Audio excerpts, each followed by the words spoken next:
What's up, Wizards? Got my big red coat on because it is the most wonderful time of the year. It is time for the 2023 holiday budget mono black cube. But why mono black, you may ask? Why not is probably the best answer. All I know is this was definitely not supposed to be a Halloween video. I just didn't get all the cards in time for it. That isn't what happened. That isn't what happened. That is what happened. But who cares, right? Everybody wants to draft mono black. It sounds cool, and it is. See, this time around, we've got a small 180 card cube that can be drafted to completion by 4 players.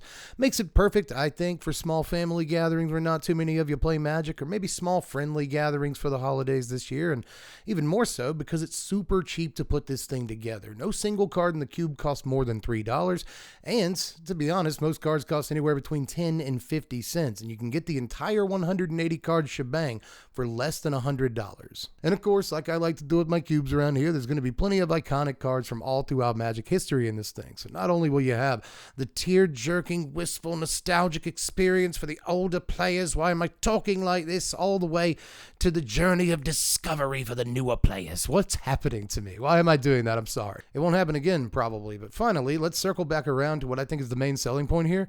It's mono black. Everyone can have fun with that. It's like everybody's favorite color, and it was actually a lot of fun to balance. I thought it would be not fun to balance, but it turns out black does a whole bunch of different stuff, and we'll go through it as we go through the cube, which we're about to do. Don't worry. I don't want to waste any more of your time. Let's go ahead and dive into this corn dog, Sally. Let's look at the cube. All right, let's get right into it. Let's start with the 1-drops and work our way through the mana values, which means that we get to begin with a really cool card here.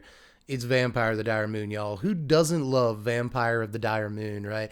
I would go so far as to say this card is already iconic, but unbelievably, it's only been around for a few years. It's just a 1-mana, 1/1 Death Touch lifelink vampire, but that does an awful lot in this cube. It just does so much work in general in any game of Magic as a 1-mana, 1/1 Death Touch, but once you put lifelink and a relevant creature type on it, it has a lot of work to do in this cube and is actually at a crossroads between multiple synergies that we'll discuss as we move forward. For instance, Indulgent Aristocrat is the second card we'll look at. This is a single black mana for a 1/1 vampire with lifelink. You can pay 2 and sack a creature to put a +1/+1 counter on each vampire that you control. So we encounter our first actual archetype in the cube. It's vampires. You might expect it to be here. We got a couple of different creature types that we're supporting. And although this is one of the softest cards to support vampires, it also helps that it does support aristocrats too, which you might expect to see in my cubes, and you won't be disappointed here. Next is Vampire Lacerator as we sort of move through the 1-drop vampires first. This is just a 1-mana 2/2 Vampire Warrior, but at the beginning of your upkeep, it pings you for 1 unless an opponent has 10 life or less.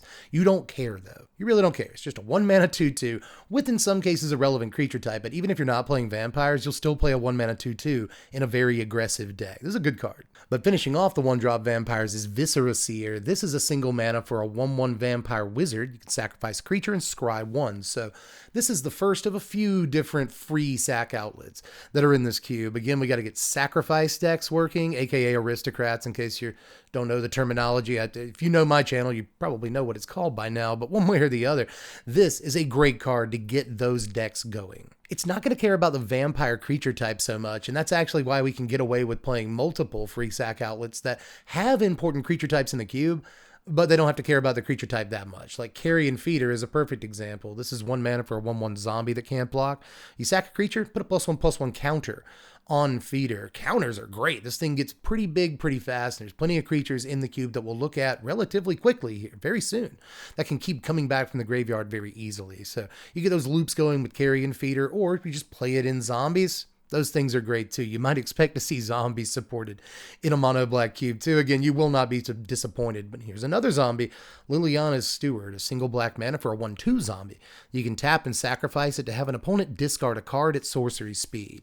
So this might go in your zombie deck just to be a zombie, right? Zombies cares about that. But this also goes in another archetype that we are obviously going to support in mono black, and that is discard decks. Up next is Festering Mummy, just a 1-mana 1/1 zombie, and when it dies, you can put a -1/-1 counter on target creature. Mostly I wanted this in here because I wanted a mummy in the Halloween cube, but again, this was never a Halloween cube. I will not admit it, I have to keep that bid up, but still, it's a decent 1-drop that leaves behind the -1/-1 counter after it chump blocks, and can sometimes just take out 2/2s, so that's a decent way to use it in these cubes. But there's also Foulmire Knight. another 1 mana 1/1 Death Touch, and another zombie as well. But it's also, importantly, a way to draw cards in mono black. We have to introduce not as many ways of that as possible, but some decent ways of getting cards in mono black, because we don't have the ability to lean on other colors to do it, right? So this is a good way of doing that, because you can just pay 3 mana for the adventure, half at instant speed to draw a card and lose a life. We've got Sanitarium Skeleton in here. There's just a 1 mana 1/2 skeleton. You can pay 3 mana and return it from your graveyard to your hand. So a total of 4 mana to cycle it back onto the battlefield and then sacrifice it to something and get it back and play it again and sacrifice it to something. These loops are pretty common already in Commander, and we can pull them off in this cube. But we can do that with both Sanitarium Skeleton and Gutter Bones. That's right, we're sort of, as much as we can, supporting the skeletons creature type as well, although I think you'd probably rather draft vampires or zombies. That said, I've always liked skeletons, and in mono black I really wanted them to be represented somewhat. But Gutter Bones is arguably the best skeleton in this whole cube. Just a 1 mana 2/1 skeleton warrior that ETB's tapped. You can pay 2 and return him from your graveyard to your hand, but you can only do that if an opponent lost life this turn, which isn't too hard to engineer in a number of different ways. So again, as long as your opponent lost life once, you can start just looping this back and forth for a total of 3 mana, which is pretty nice, but it's also just an aggressive Savannah Lions in the early game. We've got Changeling Outcast in here as well, for no matter what creature type you're trying to support, you can do that, because this is just a 1 mana 1/1 changeling that has every creature type, but it also can't block and can't be blocked, so it has a version of Shadow, and there's plenty of, different anthem effects and especially creature enchantments you can throw on this to build a big old Changeling Outcast and get in there for a bunch of damage if that's what you want to do. We've also got Hateful Eidolon, speaking of sort of sub-archetypes that exist in this cube. This is 1 mana for a 1/2 spirit with lifelink, and whenever an enchanted creature dies, you draw a card for each aura you controlled that was attached to it. So we got this card in Standard a couple of years ago, and I was just in love with it the entire time, so I wanted it to be in this cube, and we are supporting it in a number of ways. You probably don't want your entire draft archetype to be this card and a bunch of enchantments, but if you do have this card and a bunch of removal enchantments and a couple of important creature enchantments you can do other things with, and suddenly you're starting to round things out nicely. So again, you don't want it to be your entire deck, but when you do draft Hateful Eidolon and some fodder for it, you get to draw a bunch of cards. Plus, this supports some life gain synergies that I haven't quite mentioned just yet in this video, but that is one of the more supported archetypes in Mono Black Cube. Life gain, so this helps out with that as well. We've also got Typhoid Rats in here, just a 1 mana 1/1 Death Touch. I wanted to support rats somewhat, but we have got to calm down on the 1/1 Death Touches. We cannot play any more of them, but I really like Typhoid Rats.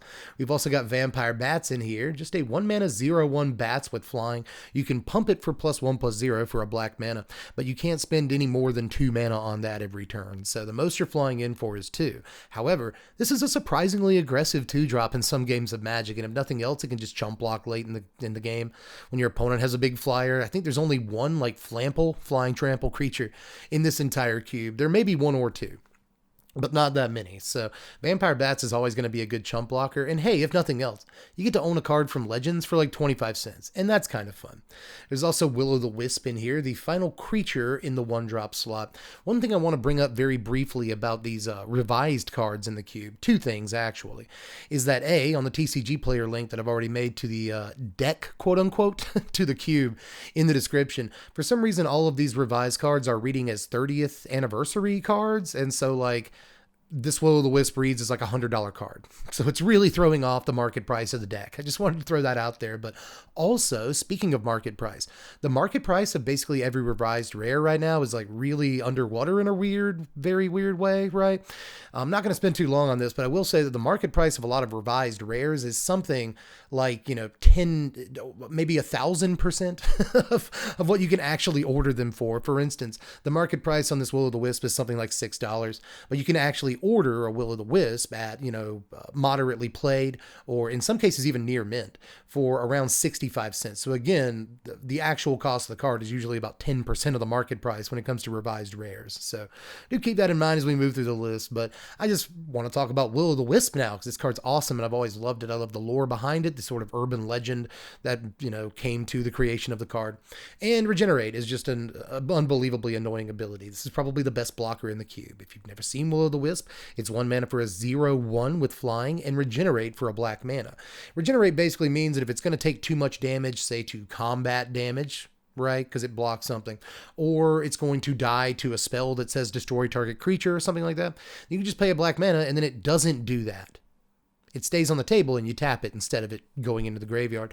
That's an unbelievably bugged ability, and it's one of the reasons that you don't see that ability anymore is because it's so kind of broken. So this is a very annoying card to have in the queue, but it's also one of my favorite black cards of all time, especially from when I was a kid. So I wanted it to be represented in this queue, and that's about all I have to say about it. That was way too long to talk about one card.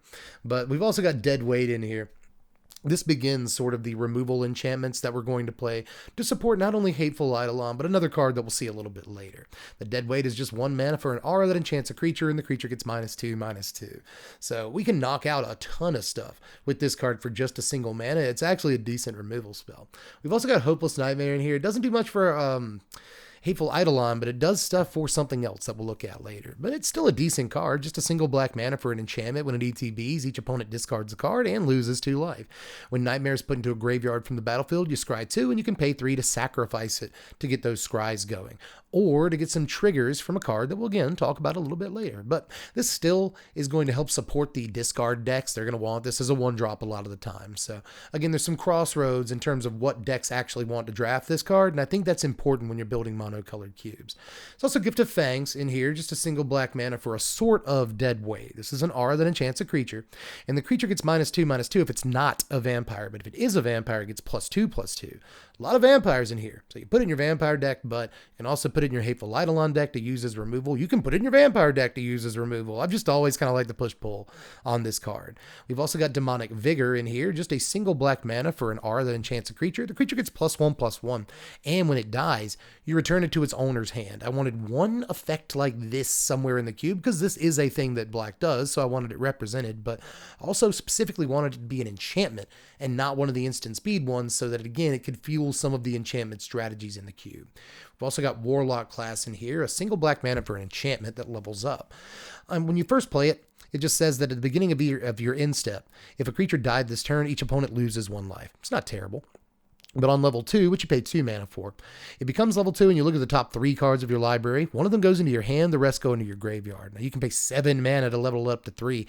And at the beginning of your end step, each opponent loses life equal to the life they lost this turn. So there's a couple of cards this combos particularly well with in this cube, but it's just a sweet card in general. It's an enchantment for decks that care about putting enchantments on the table. It deals a little bit of extra damage every now and again, and it helps you get some card selection.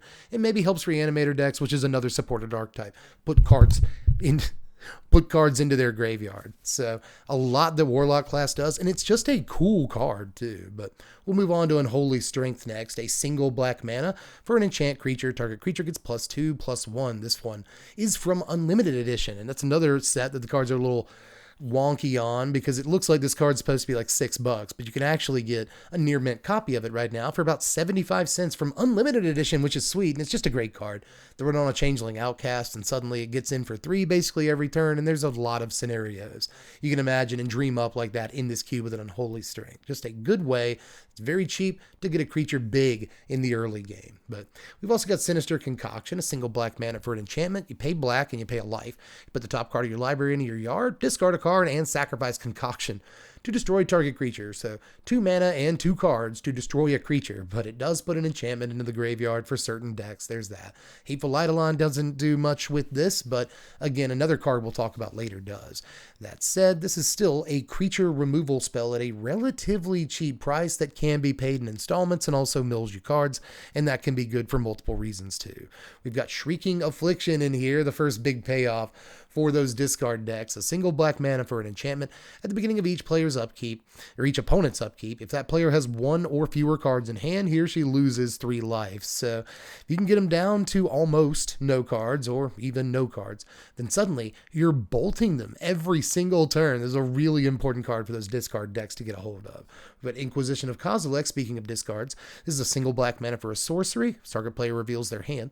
You choose a non-land card from it with mana value 3 or less. The player discards that card. So just good, clean, old school discard in the 1-drop slot. This could be a bunch of things. It could be Thoughtseize. It could be Duress if you wanted a less expensive card than Thoughtseize. But I thought that Inquisition was at a pretty good, I don't want to keep using the word crossroads, but a pretty good median between those two sort of extremes, and I've always liked Inquisition. I've also got Burnt Offering, a weird card. It's a black mana for an interrupt, that's an instant. It just says instant. Sacrifice a creature to add that creature's casting cost in any combination of red and or black mana to your mana pool, so you can sacrifice a 2-drop for 2 mana. That generates a total of 1 mana, because you paid 1 mana for Burnt Offering, but obviously when you sacrifice a 4, a 5, a 6-drop, you're starting to generate heinous amounts of mana, and Burnt Offering can do some really cool stuff. I've also got Bone Splinters in here, a single black mana for a sorcery. As an additional cost to cast it, sack a creature, destroy target creature. So there are, again, other versions of this effect that I could use, but I just really, really like this art on Bone Splinters, and Bone Splinters is kind of one of the OGs, and it's a very clean version of this effect, but there's plenty of stuff you could play in this slot if you wanted to spell like it. It's also Village Rites, a nice shiny version of it here, but it's a pretty cheap card, and it's a pretty effective one for the Aristocrats decks too. Just a single mana for an instant. You can sacrifice a creature as an additional cost to cast this one too, but in this case, you draw 2 cards. Again, we gotta draw cards, and the Aristocrats decks especially have to draw cards to kind of keep the engine stoked, so this is an important one for those. But we've got Vampiric Rites, speaking of Aristocrats, a single black mana for an enchantment. You can pay 2 and sack a creature to gain a life and draw a card, so this not only benefits the Aristocrats decks I keep hemming and hawing about, but the life gain decks that we'll see a little bit more life from later on as we move through the curves. Trust me, that life gain deck is a serious contender in this cube. But moving on, we've got Unearth, one of our first real Reanimator pieces, a single black mana for a sorcery with cycling 2. Return target creature card with mana value 3 or less from your graveyard to the battlefield. And there are an awful lot of very good targets for this card in this cube. But we've also got Dark Ritual. Did you expect to not see Dark Ritual? It's just a single black mana for, again, read instant there. Add 3 black to your mana pool, buddy. One of the most iconic black cards of all time. It basically has to be in this cube. Does drafting it mean that you're going to win? It's a little bit more likely, but still, I think that we're balanced enough to put this card in. I've also got Blood Chief's Thirst here in the 1-drop slot. This is a decent little removal spell. A single black mana for a sorcery, kicker 3, destroy target creature or planeswalker with converted mana cost 2 or less. If the spell was kicked, instead destroy that creature or planeswalker. First of all, there are planeswalkers in this cube. I wanted that extra dimension in the cube. And, it turns out that a couple of planeswalkers help some decks specifically, like zombies and discard, and maybe you know which ones I'm talking about, but we'll get there eventually. Either way, I wanted planeswalkers in the cube. That means we have to have some planeswalker removal, and Blood Chief's Thirst is pretty clean, man. Whether you're playing it early game or the late game where it's unconditional, sweet little card here. Cut Down is next. This was a little expensive. I was surprised it was like $1. I'm happy that I already had copies of it, but either way, this is just a black mana for an instant. Destroy a creature with total power and toughness 5 or less. You play standard, you know what this card does. It's why you can't play, a bunch of different creatures right now, but still. Cut Down is a sweet little removal spell that doesn't go too far, and I like that about it. Finishing out the 1-drops, we've got a technical 1-drop here in Black Sun's Twilight. Black and X for an instant. Up to 1 target creature gets -X/-X till end of turn. If X is 5 or more, return a creature card with mana value X or less from your graveyard to the battlefield tapped. So this too isn't standard, but it's a very swingy card in both Commander and especially cubes. This card has really found a home in cubes across the world. A lot of players love it, and I can see why. I like swingy stuff in my cube, and there are not a whole lot more swingy cards in a Black Sun's Twilight. Plus, it supports the Reanimator strategies while still being a removal spell that you want to play because it's a removal spell, so it's just a sweet little card to slot in. But moving on to the 2-drops, the most populous slot in the cube, as tends to be the case. This one's no different. We'll start with Blood Artist. Did you again expect this card to not be in the cube? Come on, man, it's my cube. Gotta play Blood Artist. This one is a little bit pricey, but not really above that $3 price tag at all that I wanted to set for this video. It's only 2 mana for a 0/1 vampire. Whenever it or another creature dies, target player loses 1 life, and you gain 1 life. So that's any creature, whenever it or another creature at all on the entire table dies. That's pretty sweet, man. Blood Artist is the whole reason that Aristocrats decks begun their existence in the first place. So, I'm going to put this card in my cube. No real explanation necessary, but Zulaport Cutthroat is here too, the little brother of Blood Artist. Just 2 mana for a 1/1 human rogue ally, and whenever it or another creature you control dies, each opponent loses 1 life and you gain 1 life. You see how they snuck you control on this one, but it's not on Blood Artist? They fixed Blood Artist, basically, but you'll still play this. It turns out in Aristocrats, that's mostly what you care about anyway, is your own guys dying. So yes, you'll absolutely play this. But we've also got Wicked Visitor in here. This is the card that I kept sort of cryptically referencing earlier, just 2 mana for a 2/2 Nightmare. Remember that creature type. Whenever an enchantment you control is put into a graveyard from the battlefield, each opponent loses 1 life. So again, things like Hopeless Nightmare, Sinister Concoction, and all of that, enchantment-based creature removal we've already seen, and we'll see more of as we move on, are great with Wicked Visitor. It's not really an archetype unto itself, but it can do an extra, 3, 4, 5 damage in a game, and that can be really important.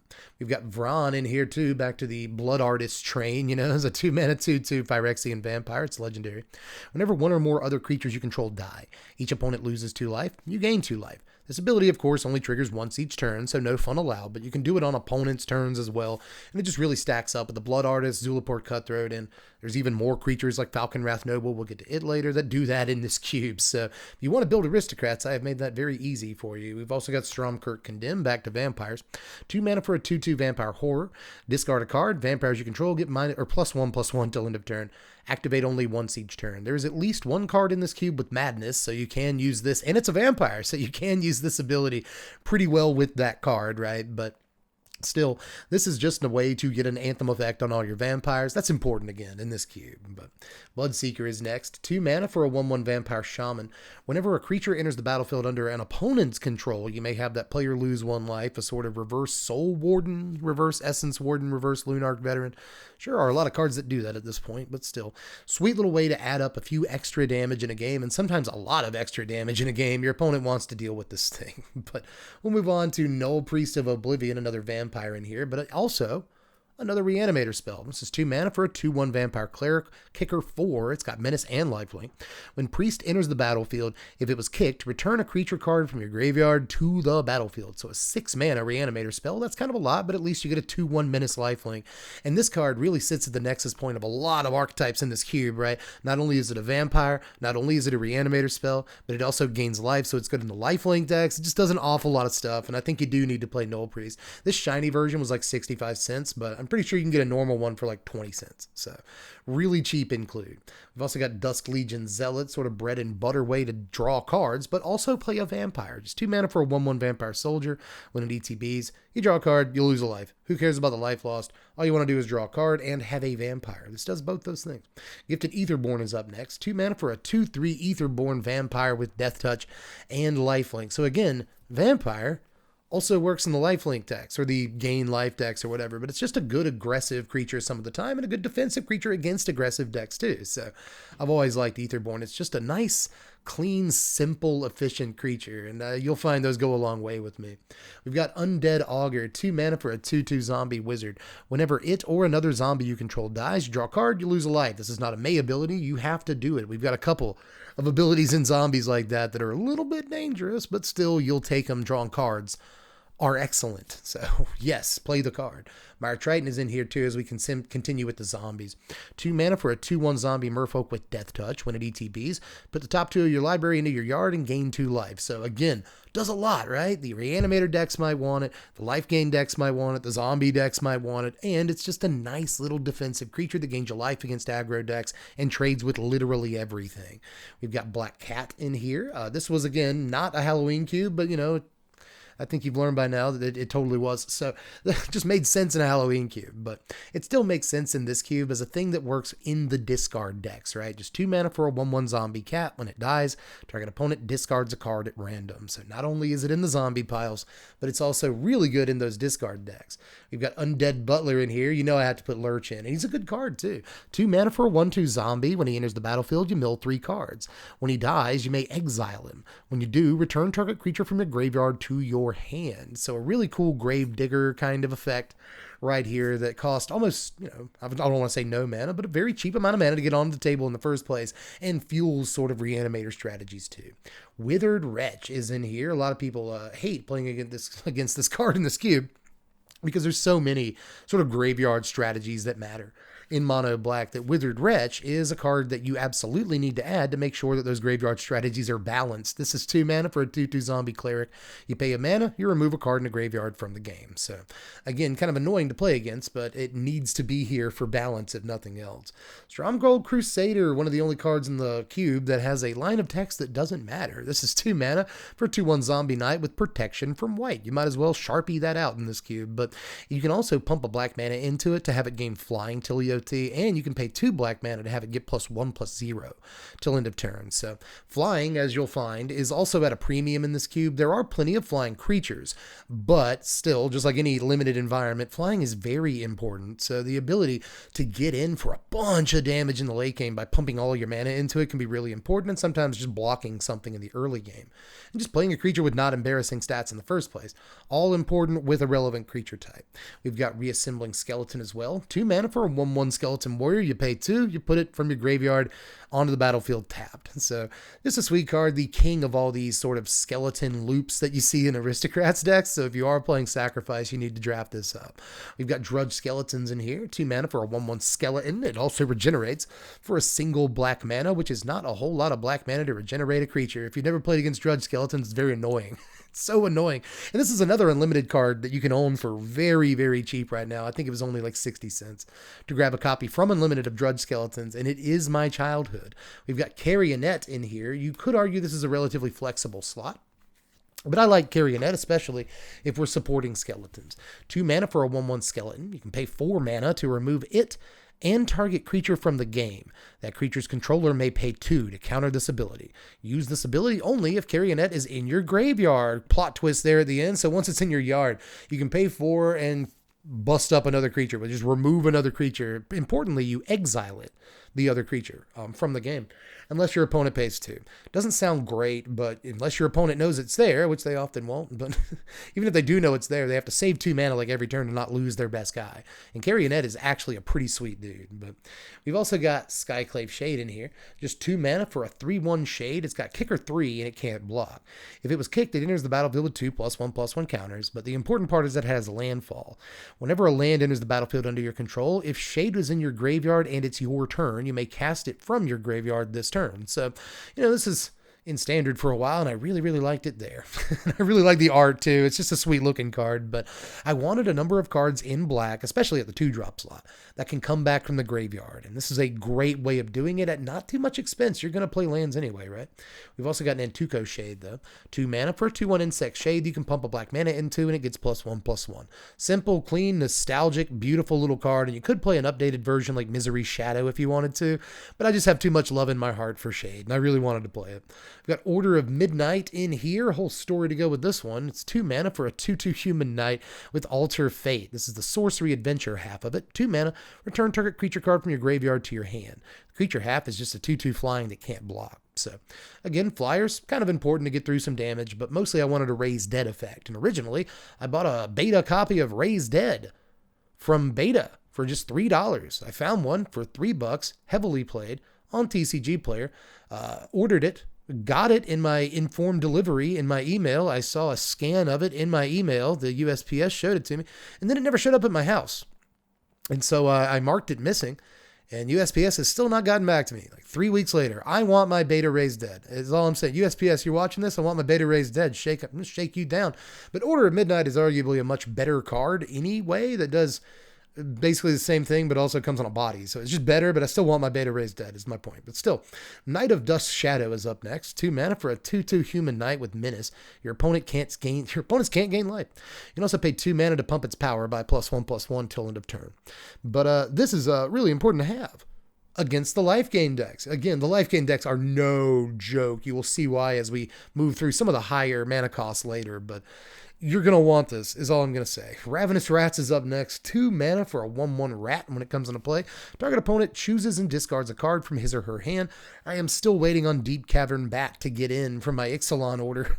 And after that happens, I will probably switch this out. But as it stands, you get to play a sweet-looking Urza's Destiny card from my childhood with a nice little color palette on it. I've always liked Ravenous Rats, but I've also always liked Quambaj Witches. This is 2. Is that how you pronounce it? Quambaj Witches? This is 2 mana for a 1/3 witch. You can tap it, and it deals a damage to a creature or a player. It also deals a damage to a creature or a player of an opponent's choice. Choose your target first. This gets really fun in multiplayer games where they don't necessarily have to hit back one of your guys. So if you're playing with all 4 of the people at the same time that you drafted with, then that can get a little bit fun, but still. Quambaj Witches is just a way to, Orcish Bowmasters something. Think about how good Orcish Bowmasters is, and you'll understand how good Coinbash Wishes can be some of the time. But just a sweet little card. I really wanted to represent Chronicles in here somewhere, and I think this is the best way to do it. But Basilica Screecher is up next. 2 mana for a 1/2 bat with flying. You can also extort. That is, whenever you cast a spell, you can pay a black mana. If you do, each opponent loses a life, and you gain that much life. So again, in these multiplayer games where all 4 players drafting are playing at the same time, you can extort and gain, 3 life, which is really, really sweet for the life gain decks. But there's also sort of just a basic drain and gain kind of deck that isn't necessarily just life gain, it's just drain and gain, right? You can build a sort of mono black burn deck out of this cube too, is what I'm getting at. And sometimes an effect like extort is just an important part of that. I also just love extort, and again, wanted it represented, and it's my cube. So let's move on to the non-creature spells here, starting with Mire's Grasp, a great way to get a creature off the board for those Hateful Eidolon decks and those Wicked Visitor decks, right? 2 mana for an aura that enchants a creature. The creature gets -3/-3. So you get a nameless inversion, basically. There's a lot of different spells that do this, but 2 mana -3/-3 on an aura. Draw your card off Hateful Eidolon. Sounds good to me. Urge to Feed is up next. 2 mana for an instant. Target creature gets -3/-3 till end of turn. There's another one. You may tap any number of untapped vampires you control. If you do, put a +1/+1 counter on each of those vampires. Really sick removal spell for the vampires deck. And note, this is again instant speed, so you can do it during the combat step. Whether it's yours or your opponent, you can just blow people out with this card. There's also ultimate price. We're going to play a number of 2-drop removal spells, right? But we specifically can't play like Terror because it destroys non-black creatures. We can't play Dark Banishing in the 3-drop slot. It destroys non-black creatures. So much black removal destroys non-black creatures. So we have to get creative with the ultimate price. 2 mana instant speed, destroy a mono-colored creature. Walk the Plank. 2 mana sorcery speed, destroy a non-merfolk creature. So you can't kill Mire Trident with it, but you can kill just about everything else. We've got Power Word Kill. 2 mana for an instant, destroy a non-angel, non-demon, non-devil, non-dragon creature. There are instances of almost all of these creature types in the cube. But again, this also kills 98% of the creatures in this cube. There's Infernal Grass, completely unconditional 2 mana removal. You lose 2 life. Big whoop. Who cares? Wanted this card in the cube, even though it's like surprisingly 250 right now. I still wanted it in here. Grasp of Darkness is 2 mana for an instant speed, -4/-4 until end of turn. Go for the Throat is 2 mana for an instant speed, destroy a non-artifact creature. Cast Down is 2 mana for an instant speed, destroy a non-legendary creature. So again, there are some creatures these last few spells will not hit, but 99% of the creatures in the cube are eligible to be hit by these cards. There's also Eliminate, 2 mana for an instant, destroy a creature or planeswalker with mana value 3 or less. I believe there is 1 planeswalker in the cube that this can hit, so there is that, but it also hits a vast majority of the better creatures in here. There's also Feed the Swarm. 2 mana for a sorcery. Destroy a creature or enchantment an opponent controls. Lose life equal to the permanent's mana value. We have got to find some ways of destroying enchantments in mono black, and this is one of the better ones, but we've also got Extract the Truth to do it. 2 mana for a sorcery. It's modal. On the first mode, an opponent reveals their hand. You choose a creature, enchantment, or planeswalker from it. The player discards that card. On mode 2, an opponent just sacks an enchantment, which is really sweet. Again, enchantment removal in black will take that, but it also services the discard decks. Here's Chainer's Edict, again, 2-drop removal. This one makes them sacrifice a creature for 2 mana at sorcery speed, but you can flash it back for 7 mana. Yes, this one's signed by Ben Thompson, but it's not mine. For like the 8th time since I started this channel, I do it at least once a year. Sonny, come get your cards. I've still got your cards. There's another one of your cards in this cube, actually. You'll see it later, but one way or the other. I've been trying to get you to come pick up your cards forever, dude. You were at my wedding. Come pick up your cards. I love you. We've got Diabolic Edict coming up. He will never do it. 2 mana for an instant. Target player sacks a creature. Good card. What else can I say? You're going to want sack effects some of the time, and Diabolic Edict is the OG one. Sign in Blood is in here. Surprisingly expensive at like 60 cents a pop, but you got to play it. It's 2 mana for a sorcery. Player draws 2 cards, loses 2 life. Let's draw some cards in black, and again, this is one of the seminal ways to do it. This is one of the first ways we ever had of really effectively, efficiently drawing cards in mono black, so let's honor it, right? We've also got Pilfer in here. 2 mana for a sorcery. An opponent reveals their hand. You choose a non-land from it. The player discards that card. Again, a lot, just like, Inquisition in the 1-drop slot. There are an awful lot of 2-drops that could service this exact sort of slot for you if you're looking to, help out the discard decks. But I felt like Pilfer was actually one of the cleaner ones, so I played it. We've got Oversold Cemetery in here. 2 mana for an enchantment. At the beginning of your upkeep, if you have 4 or more creature cards in your yard, you may return a creature card from your graveyard to your hand. Sweet little card, especially if you can find ways like Undead Butler, a couple of other things of milling yourself in this cube so you can fulfill this requirement that much faster. We've also got Bad Moon, which is not a meme. I know it says all black creatures in play get +1/+1 and everyone's playing black, but you can break that by simply playing more creatures. If you're a very, very aggressive low to the ground deck with a bunch of 1 and 2 drops, suddenly you benefit much more from Bad Moon. And just long story short, this is some of my favorite art in the history of Magic. Simple, beautiful, spooky. I like everything about it. I like the mountains and the trail in the background. I like the moon and the clouds. I love this card so much. And I felt like it needed to be in a mono black cube that celebrated sort of mono black's history in Magic. The same is true about Animate Dead, all the way down to the art. I love the art on this card too. Just gorgeous, gorgeous card. This is an awful lot of text, but basically what it says is that it's 2 mana for an aura that enchants a creature that's in a graveyard. It can hit any creature in any graveyard, not just yours, and that creature comes back into play on your side. You just reanimate the creature. That's all you're doing, and that creature gets -1, -0. That's it. It's the whole card. That's the card. It's a reanimator spell for 2 mana that nerfs the creature by -1, -0 and hits any graveyard. Again, just the sort of OG reanimator spell. And I don't know that they've ever printed one better than this. I know that reanimate is a spell. It's just a single mana, reanimate a thing in a graveyard, lose life equal to the mana value, something like that. But for my money, in terms of just all-around design, again, it's very wordy. But when it comes down to the Oracle text, I think that Animate Dead is one of the better in terms of the mana cost and the drawback and the ability to hit any graveyard. It's just one of the better reanimator spells of all time. And again, good Lord, it's gorgeous. Beautiful card here. We're going to play Sugar Rush as well in the 2-drop slot. Again, this was never a Halloween cube, but if it was, imagine how perfect Sugar Rush would be for a Halloween cube. But we also need combat tricks. So at 2 mana instant speed, target creature gets +3/+0 till end of turn and draw a card is actually pretty sweet. There's not a whole lot of combat tricks in this cube, so if you want to get super fancy during combat, you don't have all the options in the world. But Sugar Rush is probably the best one, and who doesn't like drawing cards? We've also got Consume Spirit in here, our first X spell in the 2-drop slot. This is a fixed Drain Life. For anybody who remembers Drain Life. Drain Life has the better art, but Consume Spirit is just so much easier to understand than the ridiculous wording on that card. This is 2 mana and X for a sorcery. Spend only black on X. That shouldn't be a problem. Consume Spirit deals X damage to target creature or player, and you gain X life. So really sweet, especially with stuff like Warlock class. If you've got Warlock class leveled all the way up, suddenly they're going to end up taking all of the damage in the world. But it's just a removal spell too. And sometimes it just hits them for the last 5 damage. For some reason, I don't know why, if it's just human nature or what, but casting a Consume Spirit for 5 to close a game is one of the most fun things you can do in Magic. I don't know why it is. We should study it. Science, get on it. But anyway, Profane Command is up next. It can do the same thing. This is 2 mana and X for a sorcery. Choose 2. Target player loses X life. Or return target creature card with converted mana cost X or less from your graveyard to the battlefield. And or target creature gets -X till end of turn. Or up to X target creatures gain fear till end of turn. That means they can't be blocked except by artifact and or black creatures. That means that last mode basically doesn't exist. But to be honest, the last mode didn't ever really exist in the first place. When most people cast this card. So basically, you can close a game out with this or just make them lose a bunch of life all at one time. You can remove a creature. You can reanimate a creature. You can do 2 of those things at one time. Profane Command is just a ridiculously powerful card.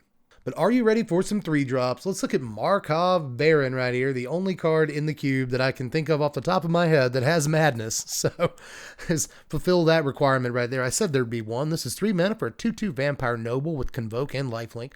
Other vamps you control get +1/+1, and this has madness 3s. You can just pay its casting cost when you discard it. So pretty sweet with that strong Kirk Condemn, but it's just pretty sweet with vampires in general. And importantly, it has Lifelink for those life gain decks, which we'll shortly see some work from, like Marauding Blight Priest here. This is 3 mana for a 3/2 Vampire Cleric. Whenever you gain life, each opponent loses 1 life. There we go. We're starting to see it. I'm telling you, these are all very important cards for a very specific archetype, but if it gets all of its cards, it's very, very dangerous.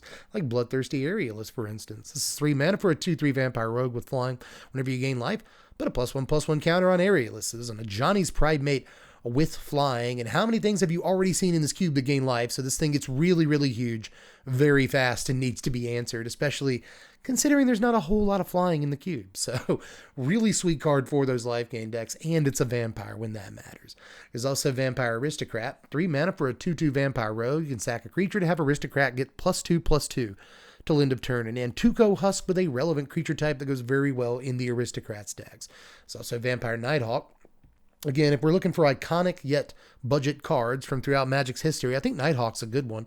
3 mana for a 2/3 Vampire Shaman with Flying, Death Touch, and Lifelink. 3 keyword abilities, and they're all really good, right? This blocks anything in the air and takes it out guaranteed, and has the Lifelink for the life gain decks. Is a vampire for the vampire decks. What more could you possibly want? Vampire Nighthawk, just always going to be a cool card. Archghoul of Thraben is up next. 3 mana for a 3/2 zombie cleric. Whenever Archghoul or another zombie you control dies, look at the top card of your library. If it's a zombie, you may reveal it and put it in your hand. If you don't put the card into your hand, you may put it into your graveyard. So if it's useless, it goes into the bin, but if it's a zombie, you effectively draw a card. So that's a sweet little thing to have, and this one doesn't even do damage to you like most of our other zombie draw a card things do, but haven't really seen too many zombie anthem effects, and we've seen a couple of vampire ones, so let's catch up here with Lord of the Accursed. This is 3 mana for a 2/3 Zombo. Other Zombos you control get +1/+1, and you can pay 2 and tap it to have all zombies gain menace until end of turn. Note that it's all zombies, not like it matters, your opponent's not attacking, but I just always thought that was funny. Still, this is a way not only anthem your zombies, but get them through in the late game. Especially alongside Death Baron, that's a cute little combo, right? 3 mana for a 2/2 Zombo Wizard. Skeleton creatures you control and other zombies you control have +1/+1 and have Death Touch. So if you use Lord of the Accursed to give them all menace, menace and Death Touch is a sweet little combination right there. But just yet another like zombie anthem effect, and our first real skeleton anthem effect, which we need a couple of, right? But I've also got Midnight Reaper in here. 3 mana for a 3/2 Zombie Knight. Whenever a non-token creature you control dies, Midnight Reaper deals 1 damage to you and you draw a card. Now, one thing you may not have noticed yet is that there are no tokens in this cube. To the best of my knowledge, you will not find a card that creates a token, whether that be a token creature or a treasure token or a clue token, and that may not excite some of you and excite others. I really like clean cubes, right? I don't much care for creating token. I just don't, that's just me. Look, it's just my style. It doesn't have to be yours, but one way or the other, that means that every single creature in this cube will trigger this card when it dies. And obviously drawing cards is a thing you want to do. We've also got Murderous Rider in here. Now I already had this foil copy of the special art of the card, and I'm pretty sure it's like $6.50 to get your hands on this, but just a normal Murderous Rider shouldn't run you more than about 50 cents right now. It's $3. It's 3 mana for a 2/3 Zombie Knight, and it's got lifelink, and whenever it dies, you put it on the bottom of its owner's library. But it also has its Swift In for 3 mana at instant speed, the adventure have. Destroy target creature or planeswalker, you lose 2 life. Just incredible. Absolutely incredible card in every cube. Plus it's a zombie, plus it has lifelink for the life gain decks, plus it's just the best unconditional removal spell in the cube. Just great card. Geralf's Messenger, though, is next. 3 mana for a 3/2 zombie. EDB's tapped, and it enters the battlefield. An opponent loses 2 life. It also has Undying. That means that when it dies, if it doesn't have a +1/+1 counter on it, you return it to the battlefield with a +1/+1 counter. So this is going to deal a total of 4 just burn damage over the course of most games, which is pretty sweet, but it's also a nicely statted creature for the mana cost and all that. It's a zombie, too. This, again, is an iconic card that really doesn't see much chance to shine anymore, and if it's going to shine anywhere, it's going to be mono black cube. Just a really sweet card. But so is Fellstinger, right? 3 mana for a 3/2 zombie scorpion with Death Touch and Exploit. That means you sacrifice the thing if you want to when it comes into play. And when it exploits a creature, a player draws 2 cards and loses 2 life. So you can target an opponent with this, but mostly you want to draw some cards in your Aristocrats deck, and you've got a nice fat Death Touch guy too. Fleshbag Marauder in here, another zombie, 3 mana for a 3/1, and when it ETBs, each player sacks a creature, so basically a removal spell. I wanted at least one of these in here. It could be Plague Crafter. I wanted a zombie. That was the entire justification for this decision. But Plague Mare is next. This is 3 mana for a 2/2 Nightmare Horse. Plague Mare can't be blocked by white creatures. That's yet another line of text that doesn't matter. So I think we're done with those now, but it does have an important line of text. When it ETBs, creatures your opponents control get -1/-1 until end of turn. Actually a pretty sweet line of text, especially post your combat step if your opponent did some blocks or whatever. But it doesn't even have to just be that. It can be a semi-wrath for your opponent's side of the board if they're playing a bunch of small guys. Up next is Braids. Again, I already had this foil copy. I think a foil copy runs a little higher than $3, but if you wanted a normal copy, it is much cheaper than $3, I believe, so keep that in mind. But it's 3 mana for a 3/3 legendary Nightmare. At the beginning of your end step, you may sacrifice an artifact, creature, enchantment, land, or planeswalker. If you do, each opponent may sacrifice a permanent that shares a type with the card you sacrificed.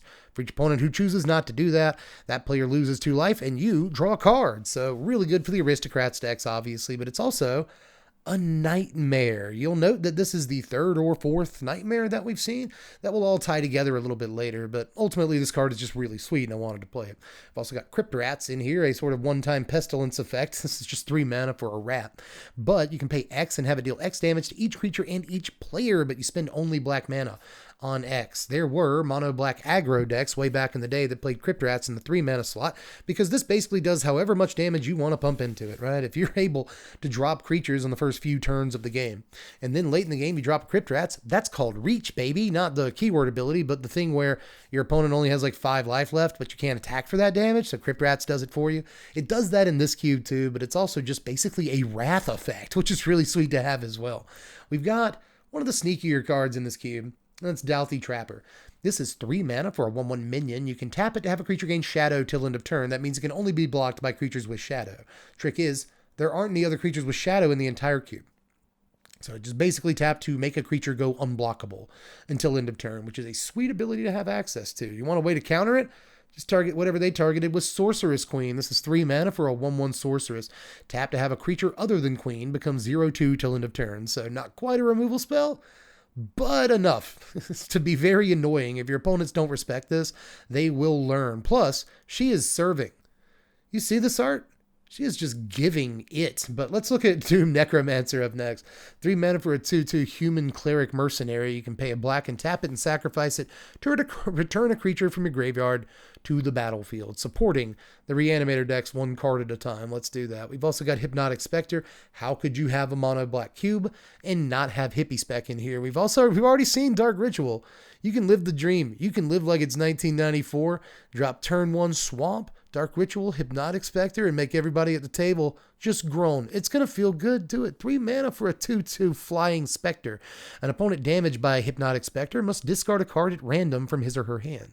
Ignore this effect if they don't have any cards. That makes sense, doesn't it? They really printed that's just useless words on a Magic card back then. But anyway, basically a random discard, if you've never experienced it, is the most aggravating thing in the game of Magic. So if you've never been hit by Hypnotic Spec, you will learn.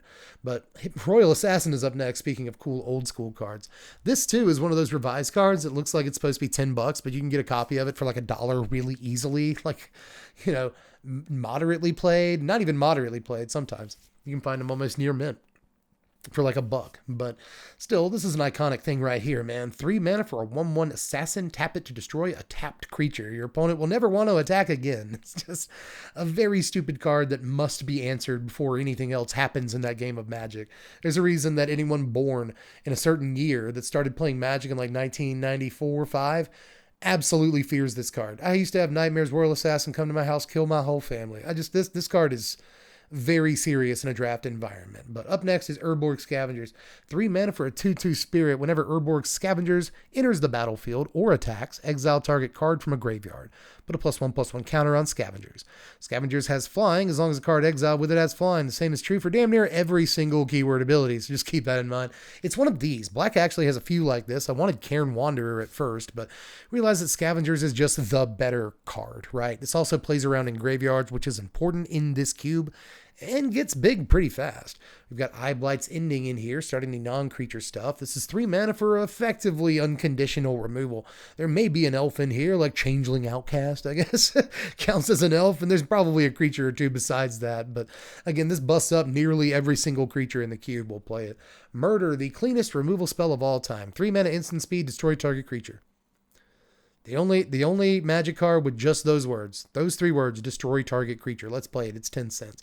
Witch's Vengeance is a sweeper effect. 3 mana for a sorcery. Creatures of the creature type of your choice get -3/-3 till end of turn. So if your opponent is bugging you with all those zombies or vampires or whatever, you got an out right here. We've got Oubliette in here. This is a lot of text. It's basically an Oblivion Ring or a Banishing Light. If you know what those like white 3 mana exile a thing forever until this enchantment leaves the battlefield. If you're familiar with those, it's just one of those, but it's black. This version of it costs like $1.50. You could buy the Arabian Nights one, but it's more than $1.50. So just keep that in mind. Stab Wound is up next. 3 mana for an enchantment. It's an aura that enchants a creature. The creature gets -2/-2. Why would you pay 3 mana for a dead weight? Why is it worth 3 times as much mana? At the beginning of the upkeep of enchanted creature's controller, that player loses 2 life. So if this doesn't completely take out the creature, then suddenly they're stuck with it, and it's going to deal, 6, 8 damage to them over the course of the game if they can't do anything with it. So kind of a sweet little card, and again, good in those Hateful Eidolon decks sometimes. I've also got Underworld Dreams. Why not, right? And just these decks that want to slowly deal incremental damage to the opponent and finally drain them down to 0. Underworld Dreams has always been really, really sweet. We don't have too many crazy combos with it in the cube, but you don't need to. It's just an annoying card to play against. 3 mana for an enchantment. Whenever an opponent draws a card, Dreams deals a damage to that player. So beautiful, beautiful card. I wish it was a copy from, what was it, Legends or whatever, but I'm pretty sure that's like $150. So yeah, it's not going to happen. Underworld Connections is up next, though. Didn't want to play Phyrexian Arena. It was a little too expensive, but Underworld Connections is only 35 cents. Let's play that instead. 3 mana for an aura that enchants a land. An enchanted land has tap, pay a life, draw a card. Let's go. Just a beautiful little card here. You don't get to see too many enchant lands that actually work, but this one does. You'll draw a bunch of cards off of it. Demonic Embrace is up next for those decks that want to build that battleship. If you've got a Changeling Outcast that can't be blocked, you got a Douthly Trapper that can make stuff go unblocked, you got a bunch of flying creatures, well, you don't even have to have that, because it gives the creature flying. Demonic Embrace is 3 mana. It's a aura that enchants a creature. The creature gets +3/+1, has flying, and is a demon in addition to his other types, so it can't be killed by power word kill. That's an important line, actually.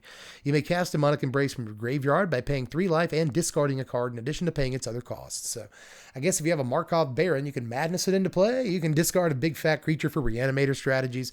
There is that, but mostly Demonic Embrace is just a way to keep flying pressure on the table, and that's pretty important. Megrim is up next, though. 3 mana for an enchantment whenever any opponent discards a card. Megrim deals 2 damage to him or her, so obviously excellent card for the discard decks. It does literally nothing else, but it doesn't have to because it's such an important piece for those decks. Same as Davriel Rogue Shadow Mage. 3 mana for a Planeswalker. I believe our first one. This is 3 loyalty. You can -1 it to have a player discard a card, which is sweet, but the passive here is what we're into. At the beginning of each opponent's upkeep, if that player has 1 or fewer cards in hand, Davriel deals 2 damage to them. So a sort of rack kind of effect or a pseudo Shrieking Affliction. So just add it to all of these other discard effects like the ones I've just mentioned. And suddenly you've got an actual discard deck in your draft pile. We've also got Stupor in here to aid those decks. 3 mana for a sorcery. An opponent discards a card at random from his or her hand and then chooses and discards one. Note that the random discard happens first. That's always really important. That said, Stupor, I want to point out that this is like a 6th edition promo. That is, I think, a little too expensive for this cube, but you can order a copy from Mirage, which is the better looking card anyway, for like 20 cents. And it's actually a really sweet Mind Rot effect. It's one of the better Mind Rots they've ever printed, and Mind Rot is typically a decent card in some limited environments. Victimize is our last 3-drop, though. This is 3 mana for a sorcery. Choose 2 target creature cards in your yard, sack a creature. If you do, return the chosen cards to the battlefield tapped. So not only is this sweet in the Aristocrats deck to just like sack a guy, which you want to do anyway, and then get back important creatures like Blood Artist or Zulaport or Vron or whatever, but this can also just sacrifice a small dude and get back 2 enormous guys. It's a broken card. If you're reading it and it looks broken to you, it's because it's totally broken. Now, as we move into the 4s, we'll start with Sanctum Seeker if you wanted just a little bit more vampire support. If you felt like vampire zombies were getting too much, Sanctum Seeker is 4 mana for a 3/4 vampire knight. Whenever a vampire you control attacks, each opponent loses a life, you gain a life. So this has relevance the turn it comes into play if you can get a decent attack step in, and sometimes it just ends the game outright, which is a sweet thing for it to be able to do too. But we've also got Falcon Wrath Noble in here.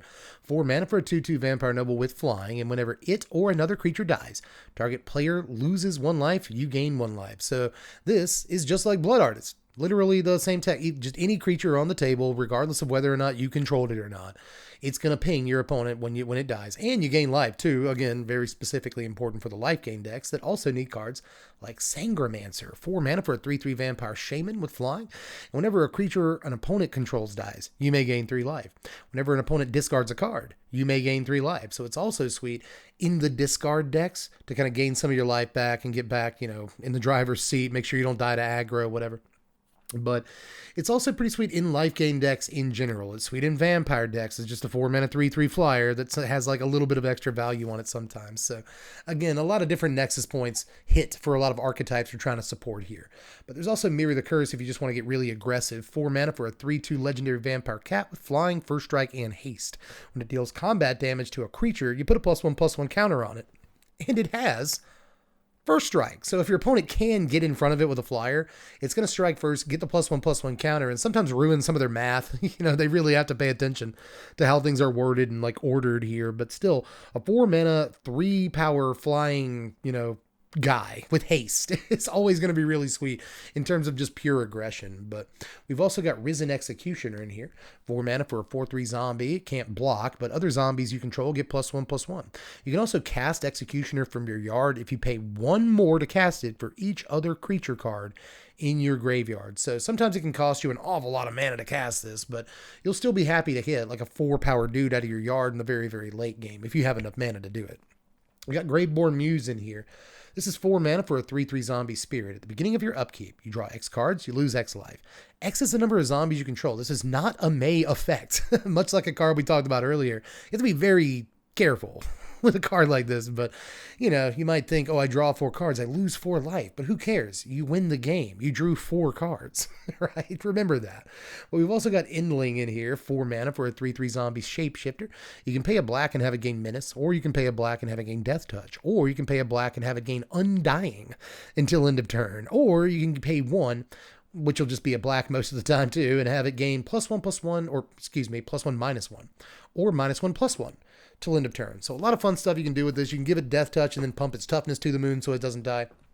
You can give it Menace, and if it's unblocked, you can pump its power up, which is really, really sweet. If your opponent tries to kill it, it gets at least 1 instance where it, in fact, does not die, so that's really sweet as well. So Endling has always been a pretty annoying sort of Morphling variant, and it doesn't get enough love as a Morphling variant, mostly because Morphling exists, so I wanted to get some love here. Let's also look, though, at Abyssal Spectre. This is 4 mana for a 2/3 Spectre with flying, and when it damages a player, the player chooses and discards a card from his hand, or from his or her hand, I should say. Either way, this is like a watered down Hypnotic Spectre. They were already nerfing cards back then, but it's still a sweet card. It works in the discard decks. It's a flying guy. Can't be dead weighted, whereas Hypnotic Spectre can. Sometimes that matters. We've also got Phil Spectre in here. 4 mana for a 1/3 Spectre with flying, and when it ETBs, an opponent discards a card. Whenever an opponent discards a card, that player loses 2 life, so it synergizes with itself, but also, just like the Megrim, Shrieking Affliction, a couple of other cards we've already looked at, and another one we'll look at later. This is just a sweet little card for the discard decks, and they need all the help that they can get. I also like this has an ETB trigger as well. So we've got Body Snatcher up next, though. 4 mana for a 2/2 minion. When it comes into play, you may choose and discard a creature card from your hand. If you don't do that, you have to remove Snatcher from the game, so you should have 1 cocked and loaded. When Body Snatcher is put into a graveyard from play, you remove it from the game and return the creature card from your graveyard to play. So that's pretty sweet. It doesn't even have to be the thing you originally discarded, but this is a body that is a reanimator spell that also allows you to discard the thing you want to reanimate. There's not a whole lot of cards like that in Magic history, and this also keeps it to where your opponent doesn't want to attack into it, which is a pretty tense board situation too. I've just always liked Body Snatcher. It's a sweet card. We've also got Defiler of Flesh, 4 mana for a 4/4 Phyrexian Horror with Menace. As an additional cost to cast black permanent spells, you can pay 2 life. The spells cost a black mana less to cast if you paid the life. That's pretty sweet. And also, whenever you cast a black permanent spell, a creature you control gets +1/+1 and gains Menace till end of turn. So this can just be like a 5/5 Menace, or you can give something else Menace and +1/+1. It makes your spells cheaper, and it's just a really sweet card. Obviously, it's like one of the only Phyrexians in the entire cube. But aside from maybe Vron, is that a Phyrexian? Could be. I know it's a vampire. Is it a Phyrexian? Either way, Defiler is just a sweet card to have in the 4-drop slot, again, for the aggressive deck specifically. We've got Dread Presence in here, one of my favorite cards in the cube. This one, too, is foil. Do not ask me how much it costs to get the foil copy of this card, because it's actually too expensive for a foil copy of this card. But if you just want a normal one, it's like $1.50 right now, and it's worth it because it is too its own little pseudo archetype and really helps out the sort of drain and gain archetype in cube. This is 4 mana for a 3/3 Nightmare. Again, remember that creature type. Whenever a swamp enters the battlefield under your control, you choose one. Either you draw a card and lose a life, or presence deals 2 damage to any target and you gain 2 life. So you're going to be playing swamps. It's just about all you're going to be playing in terms of lands. There are some non-basics in here, but not a whole lot. You play 17 lands, it's a pretty good bet that 15 to 16 are going to be swamps. So this is going to trigger over and over in a lot of games, right? At least, once a turn or once every 1.5 turns. So this is removal that can also proc life gain effects, works in the drain and gain decks, draws you cards sometimes. Just an unbelievable card to draft in the 4-drop slot. But we've also got Rankle in here, a lot like Miri in some ways in the aggressive decks. 4 mana for a 3/3 legendary fairy rogue with flying and haste. And when it deals combat damage to a player, you can choose any number of these things. Either and or each player discards a card, each player loses 1 life and draws a card, each player sacks a creature. So if you played this in Standard, this almost always has something to do, right? It's especially good in the discard decks, but it doesn't have to be in those. It's just a solid, aggressive card, and good in mid-range too, obviously. We've got Ravenous Chupacabra in here, sent to us by patron Die for Metal. Thanks, buddy. I appreciate it. It got some play in the cube here. This is 4 mana for a 2/2 Beast Horror, and when it eats EBs, destroy a creature an opponent controls. Simple, clean, beautiful, gorgeous Ravenous Chupacabra. We all love it so much. Let's put it in our cubes. Bone Picker is up next. 4 mana for a 3/2 bird that costs 3 less to cast. If a guy died this turn, it's got flying and death touch. Blocks anything and kills it. Pretty sweet. So even if you have to pay the 4 for it, it's pretty awesome, but also very, very easy to engineer situations where it only costs you a single mana. Uncle Isvan, Sonny, come get your Uncle Isvan. This is your Uncle Isvan from the dark. It's 4 mana for a 1/3 Isvan. Summon Uncle Isvan. All damage done to Uncle Isvan by creatures is reduced to 0. So it just blocks all day and does not care. And it's an awesome, creepy guy with sweet art, big long beard. He looks nutso. He's got a bloody axe. Just, oh my God, it's an awesome card Uncle Isvan is. Sonny, come get your cards. But I had to throw some respect to not only the Dark as a set, but Uncle Isvan as a card. I love this dude. But Pestilence is up next. 4 mana for an enchantment. You can pay a black to do a damage to each creature and both players. If there are no creatures in play at the end of any turn, Pestilence must be discarded. We don't have the way of doing this that we used to have of doing it back in the day where you just have a creature with protection from black. And so you just Pestilence forever. We can't do that here, but this is still effectively a Wrath effect. We can obviously have like a high toughness creature and keep it out and just Pestilence every single turn. We can play aggro and get down to a situation where the opponent's at 6 life, finish them with a Pestilence. There's all kinds of ways to do this. And in the meantime, it takes out small fry creatures too. So Pestilence is just actually, in my mind, one of the best black cards of all time, and I will die on that hill. Ritual of Soot is up next, an actual Wrath effect. This is 4 mana for a sorcery. Destroy all creatures with CMC 3 or less. Remember converted mana cost? Remember that? Remember Peppered Fraud remembers. It's just a sweet Wrath effect, but not quite as good as Mutilate. 4 mana for a sorcery. All creatures get -1/-1 till end of turn for each swamp you control. Again, you'll mostly control swamps. And if you draft Mutilate, you might not want to draft too many or play any non-basics because it's important to hit that -4/-4 on turn 4, -5/-5 on turn 5 sort of benchmark. But still, we don't want to pay money for Damnation. It is way too expensive. But it turns out Mutilate is a pretty good Wrath effect. Drag to the Underworld is up next. 4 mana for an instant that costs X less to cast, where X is your Devo to black.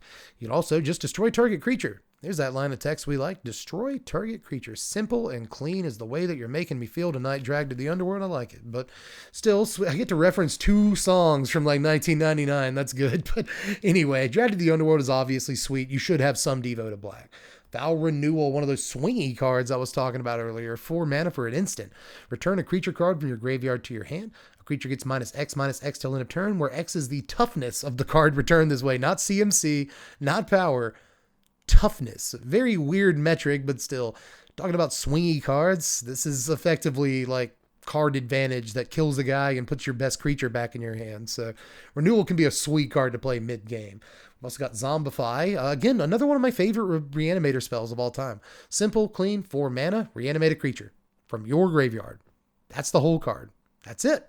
Not getting too busted here. Pretty easy. Pretty clean. I like that about Zombify. I've also got Greed in here. I really wanted one from Legends. I was like, it's right. What could it cost? It's a banana, Michael. What could it cost? $10? No, it's $50-something for a copy of Greed from Legends. But I guess you can order one from 4th edition for like 85 cents with the same art if you want the Phil Folio art, whatever. But I just had this copy of Greed laying around already, so I was like, screw it. Let's put it in the cube. It was 25 cents. It's a sweet card to have access to. It's not Necropotence, but you can draw cards off of it. Finally, in the 4 drops, there's Liliana, which I fear sometimes is a bridge too far for the zombies decks, but it's still in here. It's 4 mana for a legendary planeswalker. It's 4 loyalty. On the +1, you put the top 3 cards of your library into your yard. If at least one of them was a zombie, each opponent loses 2 life, you gain 2 life. On the -2, target creature gets -X till end of turn, where X is the number of Zombors you control. On the -3, which you can do when it comes into play, you can cast zombie cards from your graveyard this turn. So it's not too hard to make sure this doesn't lose a whole lot of loyalty, and then just untap with it next turn and cast like 3-4 zombies out of your yard. But in the meantime, it gives you zombie synergies in other ways too that are pretty sweet. It can remove 2 guys, theoretically, right? That's really sweet. It kind of draws, well, it doesn't draw you cards, but it does kind of give you this sort of, again, drain and gain so long as you have so many zombies. Procs life gain triggers and stuff. That's sweet. So a really cool planeswalker here that does an awful lot of stuff for a few different decks, but specifically zombies, obviously. But now as we round the corner on the cube, let's look at the 5s, 6s, and 7s here before we get to the artifacts and lands. We'll start with Champion of Dusk. But we always start with a vampire, don't we? This is 5 mana for a 4/4 Vampire Knight. When it ETBs, you draw X cards, you lose X life.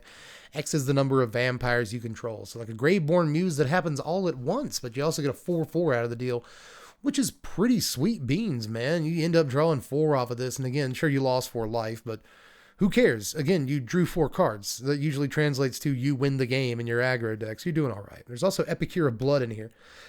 This is 5 mana for a 4/4 vamp, and whenever you gain life, each opponent loses a life. So it's way more expensive than a marauding Blight Priest, but it still does the same thing and really helps out all these life gain decks an awful lot. It's not the best card for the life gain decks, obviously, but now we're starting to see sort of the critical mass that deck needs to actually exist as a deck in this cube. So we'll move on to Westgate Regent. This is 5 mana for a 4/4 vamp with flying and ward, discard a card. Whenever it deals combat damage to a player, you put that many +1/+1 counters on it. It's this thing, right? If it swings free once, then you're going to win the game, because if you swing with a 4/4 flyer that gets through once, chances are your opponent cannot answer the resulting 8/8 flyer, and then they can't answer the resulting 16/16 flyer, I would assume, right? So it's really good. It's also decent. It's kind of a finisher in these discard decks, because if they do want to do something about it, they have to discard a card and trigger your Megrim and stuff. So sweet little card, and it's a vampire too. I should point that out. But Gary's in here as well. Well, of course Gary's in here. Great Merchant of Asphodel is 5 mana for a 2/4 zombie. When it ETBs, each opponent loses X life. X is your Devo to black. You gain life equal to the life losses way. Woo! So just amazing card in these drain and gain decks, obviously. And sweet with a Warlock class you've leveled all the way up to. But move on to a card I've been waiting to get to. It's Chainer, Dementia Master, 5 mana for a 3/3 minion legend. All nightmares get +1/+1. You can pay 3 mana and 3 life to put a creature card from a graveyard into play under your control. That creature is black and is a nightmare in addition to its creature types. When Chainer Dementia Master leaves play, just remove all the nightmares from the game. That's a poopy line of text for your nightmare support, but this does support nightmares. We've already seen like 4 creature type nightmares, and we'll see at least one more that I can think of as we move through the cube here. So cute that we have some creature type support for nightmares, but mostly Chainer is just a card that can get any creature from any graveyard and throw it right back into play, which is a sweet ability to have. Kind of a bomb in draft, obviously. Barrage of Urborg is in here, though. This is 5 mana for 2/3 legendary cat warrior. First strike when attacking. You can pay a black and put a +1/+1 counter on Purge. Use this ability only when a black spell is successfully cast, and only once for each such spell. So note that it's not when you cast a black spell. It's when anyone casts a black spell. That means Purge can get really big really fast and have first strike when attacking. This is a card with gorgeous art from Mirage, one of my favorite sets, and it's a cat, so you know it has to be in this cube.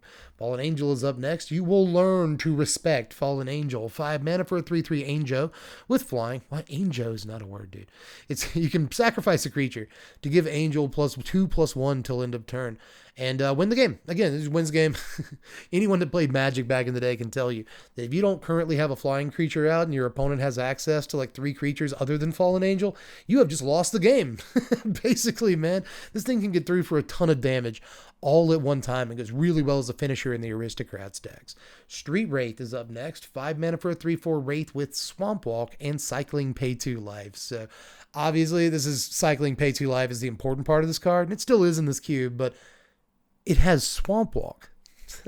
The card is effectively unblockable in every game you'll ever play in this cube. So keep that in mind. Throw down a Holy Strength on it and get in for 5 every turn. You can do it. You know, Demonic Embrace, get in for, what is that, 6 every turn. You're feeling good about that. But Massacre Girl is up next. 5 mana for a 4/4 legendary human assassin with menace. But the important part is that when she ETBs, each other creature gets -1/-1 till end of turn. Whenever a creature dies this turn, each creature other than girl gets -1/-1 till end of turn. Look at that. So you can set off a chain reaction and destroy every creature on the table other than girl. You can also do this thing where you play your main phase and then set off a weird chain reaction your opponent doesn't expect in main phase 2, because it's whenever a creature dies this turn, period. Ever. So sometimes your opponents don't see that coming either, and she's just a sweet card. Sir Conrad the Grim. If you wanted a little bit more support for, Aristocrats, you're probably done seeing that at this point. I wouldn't blame you. But if you wanted it, here's Sir Conrad. 5 mana for a 5/4 Human Knights, legendary. Whenever another creature dies, or a creature card is put into a graveyard from anywhere other than the battlefield, or a creature card leaves your graveyard, Sir Conrad deals a damage to each opponent. You can also pay 2 to have each player mill a card. Really sweet in certain self-mill strategies that we've already seen some signposts for moving through the cube, but obviously this is mostly going to be good in sacrifice decks. But it can also just kind of give you the reach to win the game if you can mill a few cards and deal some damage that way, right? But we've got Beacon of Unrest next. 5 mana for a sorcery. Put an artifact or creature from a graveyard onto the battlefield under your control. Shuffle Beacon into its owner's library. So 5 mana reanimator spell that can proc multiple times in a game. It's pretty sweet. And it hits any graveyard too. We're almost done with reanimator spells. As a matter of fact, that may be the last one, but I'm not going to promise anything. That said, that's 5 reanimator effects for the reanimator decks and anybody else that's looking for one in your mono black cube. We've got Obnick Silas Reignited though. 5 mana for a 5 loyalty walker with +1, you draw a card and you lose a life. On the -3, you destroy a creature, and on -8, target opponent gets an emblem with whenever a player draws a card, you lose 2 life. It's pretty gross if you get the emblem, but most of the time you won't. A lot of the time you'll get into a loop where you +1, -3, +1, -3 or whatever, and that's good enough because destroy creatures and drawing cards is exactly what I want Planeswalkers to do in draft. That's why I couldn't decide between the 2 Obnick Silases that cost 5, so I just played them both because they're both like 35 cents, right? Obnick Silas the Hate Twisted is 5 mana for a 5 loyalty walker. You can -2 it and destroy a creature, but its controller draws 2 cards. However, whenever an opponent draws a card, Underworld Dreams. It deals 1 damage to that player. So this can also be a way to sort of just drain your opponent out of the game while also destroying their creatures, and that's sweet. Polluted Bonds is a pretty flexible slot in this cube, especially considering it's like $2.50. We'll hit another card like that in just a second, but Polluted Bonds is one of those cards you do not have to play in your cube if you have a card you like more, just want to play more, whatever. Bonds is not necessarily one you need to play, but I do like Bonds, especially in the enchantments piles.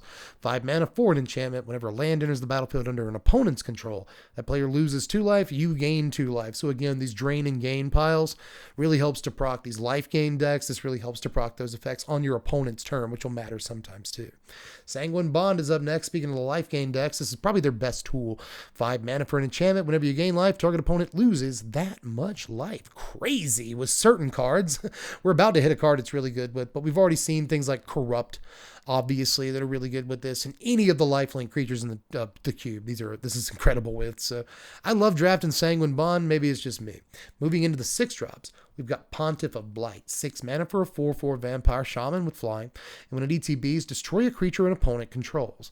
Whenever a creature an opponent controls dies, exile it and put a +1/+1 counter on each vamp you control. So this is kind of a 6 mana 5/5 flying at the very least that also exiles a creature, which can be important in this cube because so many of the creatures come back from the graveyard, right? So, it destroys the creature when it comes into play, but it exiles it right after that. It exiles anything that dies on your opponent's side, matter of fact, which is pretty crazy. But you don't even have to be playing other vampires to make this worth your while. But if you are, it's even better. That said, just a 6 mana sort of Ravenous Chupacabra with flying that can get big and in the game and stuff. Like, yeah, it's a good card. So we'll move on to Calculating Lich. 6 mana for a 5/5 Zombo Wizard with Menace. Whenever a creature attacks one of your opponents, that player loses 1 life. At the 6-drop slot, this is a little bit awkward, but in the aggressive decks, this will all but ensure that you end one player's game, if not the game in general, right? But it's also good in the sort of drain and gain decks that do incremental damage, because again, this will help put that last nail in the coffin if you can't get through for actual combat damage. We got Pontiff of Blight in here. Speaking of drain and gain, 6 mana for a 2/7 zombie cleric with Extort. Other creatures you control also have Extort. I told you I like this ability, and I want to support it in this cube. Great for drain and gain, great for gain life decks too, because you're basically giving all the creatures that have life gain triggers the ability to trigger and gain life. It's just very, very good. So I love this card. I know it costs a lot to get on the table, but I'm drafting it every time I see it because I'm a bit of a mark for it, honestly, but I wanted it in my cube. Champion of Stray Souls for some more skeleton support. It's 6 mana, 4/4 skeleton warrior. You can pay 5 and tap it and sack X other creatures to return X creature from your graveyard to the battlefield. Or you can pay 7 and have Champion of Stray Souls put back on top of your library from your yard. So sweet card that can reanimate multiple things multiple times in a game if you have enough mana. It's also just a relatively big, like, stout thing, that does stuff. That's cool. And it can just keep coming back. What's to not like about this? It's kind of a reanimator spell on a big body that your opponent has to deal with forever. Like exile it, or it's just going to do something late. So, sweet card. But we've also got Nightmare in here. Again, this is one of those revised cards that says it's like $8, but it's not. It's like $1 to get your hands on a copy of this card.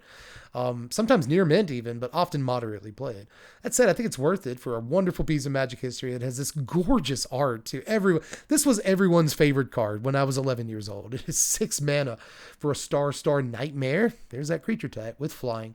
Nightmare's power and toughness are both equal to the number of swamps its controller has in play. So it gets pretty big pretty fast, conceivably at least a 6/6 flyer when you play it. That does end games of limited, I promise. But up next is the most flexible slot in the entire cube. That is Vraska Scheming Gorgon. Again, I wanted the dimension of having planeswalkers in this cube. That's why this is here. 6 mana for a legendary planeswalker that has 5 loyalty. +2, creatures you control get +1/+0 till end of turn. -3, destroy a creature. -10 till end of turn. Creatures you control gain Death Touch, and whenever this creature deals combat damage or any damage to an opponent, that player loses the game, which is a pretty sweet little ultimate if you can get to it. And it's fun to try to get to, but this is decent in like mid-range decks that play a good number of creatures because the +2 is okay there, but mostly just destroy target creature, then +2, and then destroy target creature is a sweet little line to take with this card too. So again, this is surprisingly expensive. It's right at the $3 mark to order this card, which is a bit too much. Honestly, you could replace this with whatever card you wanted, but I wanted sort of a certain number of planeswalkers in my cube, and I felt like this is one of the cooler ones I could play. And I really like Vraska as a character too. Let me just throw that out there. But we've also got Corrupt in here, speaking of like Sanguine Bond and Warlock class, when you level it all the way up, Corrupt goes really, really well with all of those cards too. Just 6 mana for a sorcery that deals damage equal to the number of swamps you control to a creature or a player, and then you gain life equal to that damage. So again, good with Sanguine Bond, good in life game decks, but a sweet little piece of removal sometimes that'll just end the game other times. Presumably you're playing this with no non-basics in play, you're getting at least 6 out of it, right? So again, just point it at your opponent's face at the end of an aggro game and you win. But finally, in the creatures, or in the 7s, we've got Lord of the Pit. Again, doesn't have to be in here, but this to me is sort of a celebration of all of Black's most iconic cards that are within the price range. So Lord of the Pit needs to be in here. This is another one that looks like it's $10, but you can easily get a Lord of the Pit for like 65 cents right now. It is very, very cheap to pick up a piece of, in my opinion, history. This is one of my favorite cards from when I was a boy, but still, this is 7 mana, and it's Summon Demon, so it can't die, to power Word Kill. It's a 7/7 flying trample, and you have to sacrifice a guy during your upkeep, or Lord of the Pit does 7 damage to you. You can still attack with it, it says all that, but it doesn't have have to. It doesn't. The rest of the text doesn't have to be on the card, but basically sack a guy or take 7 every turn.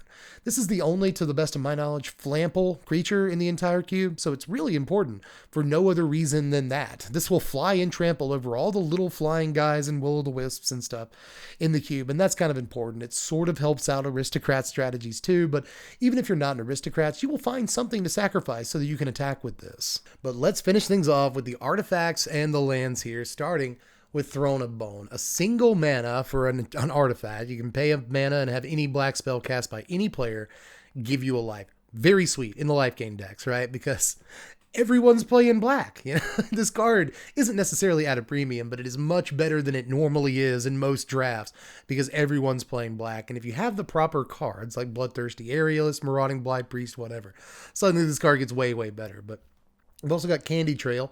Look, I'll admit it was a Halloween cube. It was a Halloween cube, okay, and so Candy Trail made a lot more sense, but it's still a sweet card for the life gain decks. A single mana for a food clue that's an artifact when it ETBs, scry 2, and then you can pay 2, sack it, gain 3 life, draw a card. So really sweet little draw a card piece some of the time too. Helps you scry, just it helps. It's a good card. It's a good card. Fit the Halloween theme, but I still feel like it helps proc the life gain stuff in this cube, so let's go for it. We got Black Vice in here. Yeah, we got Black Vice in here. Speeds up games, baby. A single mana for an artifact, and if an opponent has more than 4 cards in their hand during his or her upkeep, Vice does a damage for each card in excess of 4. So late in the game, this isn't going to do any damage. The first few turns of the game, this does 1 billion damage. This does basically a bolt's worth, every turn for the first few turns.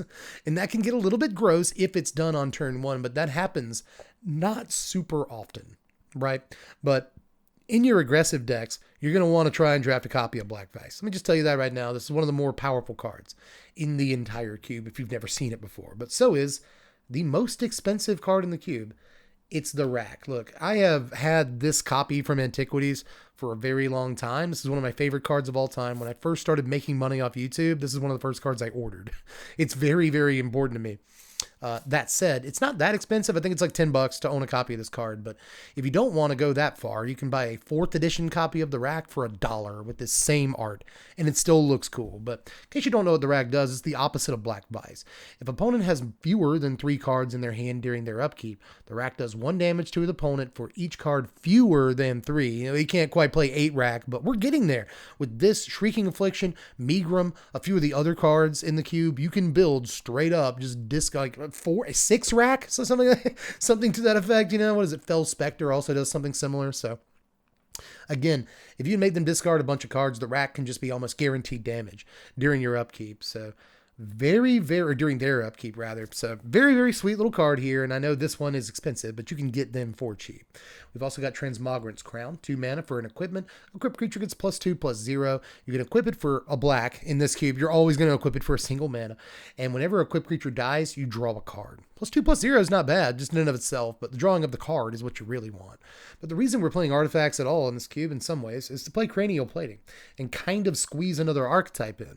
This is 2 mana for an equipment. Equipped creature gets +1/+0 for each artifact you control. You can equip it for just a single mana, or you can pay 2 and attach it to a creature you control. Why does it say that? Because you can do it at instant speed, and that's really good. It turns out if something goes unblocked during combat, right, you can get in and deal at least an extra damage, because it's always going to give the creature +1/+0. But, there's 10, I believe, total artifacts in this cube, and it's not uncommon to see a player draft 3, 4 artifacts and have 2 of them on the table at a time.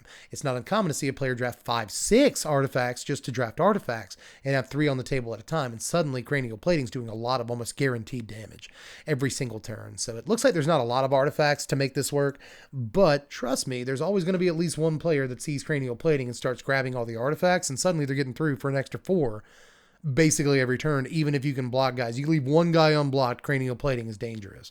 Aside from that, though, this Corrupted Graphstone, the most passed card in the cube through all the sample games and virtual games and sample hands and all that I've played with this cube and other players and stuff in preparation for this video. Corrupted Graphstone is probably the most taken last card in the entire cube if you wanted some trivia on it. But if you want a 2 mana rock, it's there for you. 2 mana for an artifact at ETB's tap. Choose a color of a card in your yard. Add a mana of that color to your mana pool. So this is ramp, but it usually doesn't ramp until like turn 3 or 4. 5, but it is ramp, and I wanted some artifacts in here. I wanted a ramp rock, but I wanted a spooky one, and I felt like Corrupted Gravestone is one of the spookier ones, because again, it was Halloween Cube, but disregard that. But moving on is Icy Manipulator. I never said it was a Halloween Cube. 4 mana, back to the bit, for an artifact. You can pay 1 and tap it to tap an artifact, a creature, or a land, which is what you will be doing some of the time, believe it or not. Tapping a land is very annoying, but you can also just use this as removal, effectively. Just, pay a mana, tap it down. We used to just like keep a land behind. You guys remember this? We used to keep a land behind Icy Manipulator as kind of a payment, and you just never untap the Icy Manipulator. The land's behind it the whole time. It's, you know how we used to do it. But anyway, Cauldron of Eternity's up next, the final artifact in the cube. This is 12 mana, sort of, for a legendary artifact that costs 2 less to cast for each creature in your yard. Whenever a creature you control dies, you put it on the bottom of its owner's library. You can also pay 2 mana and tap it and pay 2 life to return target creature card from your yard to the battlefield, but only do this as a sorcery. So a never-ending reanimation spell right here, so long as you can get it down. And this is where some of those mill strategies come into play. Right, if you're able to mill yourself enough and get enough cards in your yard to where this costs very, it's 2, probably not going to happen very often. But even if you can only have 2, 3 guys in your yard and suddenly this costs 6 to cast, then you're probably in business in your Reanimator deck. But we'll move on and finish things off with the lands here, starting with Memorial to Folly. Most of our lands, honestly, come into play tapped and add black, so I'm not going to say that. But this is pay 3, tap it, sack it to return a creature card from your yard to your hand. Haunted Fingraph only taps for a colorless, but we can pay 3, tap it, sack it to return a creature card at random from our graveyard to our hand. So we've got a few lands that do that, right? We got Mortuary Mire in here, taps for black, comes into play tap. When it ETBs, you put a target creature card from your graveyard on top of your library. That's very similar to Witch's Cottage, which is just really cool art, but it also taps for black, and it ETBs tapped unless you control 3 or more swamps. And when it ETBs untapped, you may put a creature card from your graveyard on top of your library. I've read that somewhere before. Oh yeah, on the last card. Baron Moor comes into play tapped, taps for black, or you can cycle it for a black mana. The Dross Pits, you can pay 2 and tap and sack it to draw a card. Blighted Fin only taps for colorless, but you can pay 4 and a black and tap it and sack it and have an opponent sack a creature. That's removal on a land right there. We've also got Bojuka Bog. This comes into play tapped, adds black, and when it ETBs, you exile a player's graveyard. They'll be very upset with you. We've got Spawning Pool in here from the original Urza's Legacy. That's nice considering it's only like 30 cents to order this card from Legacy. But it comes into play tapped, it adds black, whatever, but you can pay 2 and it becomes a Drudge Skeletons. Until end of turn, becomes a 1/1 that you can pay 1 black mana to regenerate. That is very valuable. Basically the only creature land in this entire pile, which is nice to know. But finally, we finish it off. Sorry for the shake there. With Quicksand. This you can tap for a colorless, or you can tap it and sack it to have an attacking creature without flying get -1, -2 till end of turn. So again, removal on a land. I wanted a few of those, but I didn't want to play all this stuff like Blast Zone and stuff like that. I just wanted something kind of simple, clean, and reminiscent of Magic history, and I don't think we have a card from Visions in the cube aside from Quicksand, so it's slotted in nicely. But that is sadly Allski Kowalski. But is that Itski Lewitsky? I don't think so, not quite yet, because I got a few more things I want to discuss before we get out of here. Namely, I just want to make you aware there are links in the description for this entire cube, both to Cube Cobra and on TCG Player if you want to pick up a couple of pieces. Maybe you saw something for your Commander collection or your personal collection. Maybe some of these revised cards look relatively cheap to you. You want to get your hands on some of those? Whatever you want to do. And you can pick up the entire thing if you want to, because I got the whole list in the description linked to multiple sites. So maybe check that out. You can go to Cube Cobra and divide it by curve if you want to. They got a lot of cool stuff you can do there. Check out Cube Cobra. It's a good site too. But anyway, aside from that, I just hope you enjoyed it. Let me know in the comments section anything that I missed or what cards you're going to sub in for some of our more flexible slots and stuff like that.